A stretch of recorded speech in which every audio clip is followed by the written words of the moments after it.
हे जे काही चाललंय ना आता भारतामध्ये, सिरियसली आपणच अशा लोकांना निवडून देतो आणि त्याच्यानंतर जेव्हा गरज असते आपल्याला तेव्हा हे सगळं बघायला मिळतंय. अक्षरशः रडायला येते तिकडे जी सध्या सिच्युएशन चालू आहे त्या ह्याच्यामध्ये.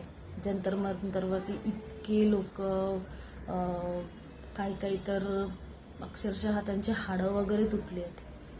पण खरंच, आणि हे सगळं होत असताना ना काही जणांना फरकच पडत नाही. म्हणजे आमची पोळी भाजली जाते किंवा आमचं काम व्यवस्थित होतंय ना, त्यांना घंटा काय फरक पडत नाही ह्या सगळ्यावरती.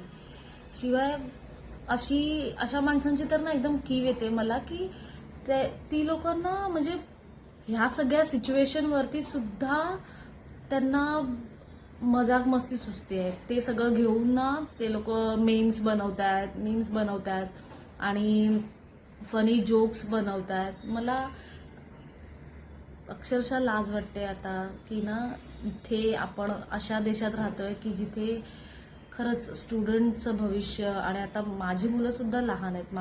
मला काय तिकडे जाणं पॉसिबल नाहीये आणि हे सगळं लाठीचार्ज वगैरे खूप खूप भयंकर आहे ते. पण इतकं किळसवाणं इतकं घाण होत आहे ना तिकडे सगळं, मला खूपच एक्सप्रेसच नाही करू शकत आहे मला एक्झॅक्टली कळत नाही की आता ह्या मोमेंटला काय करायला हवं. आणि इतका त्रास होतोय त्या लोकांना, इतकं ती लोक सहन करतायत. त्यांना अक्षरशः पोलीस इतके मारतायत की त्याच्याबद्दल काहीच नाही आणि कोणाला काहीच पडलेली नाहीये.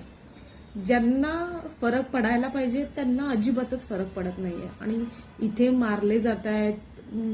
त्यांना इतकं सगळं त्रास होतोय तरी सुद्धा ती लोक मुकाट्याने ते सहन करतात आणि सगळ्या गोष्टी हे करतात. खूप वर्स्ट झालंय हे सगळं, खूप वर्स्ट झालंय.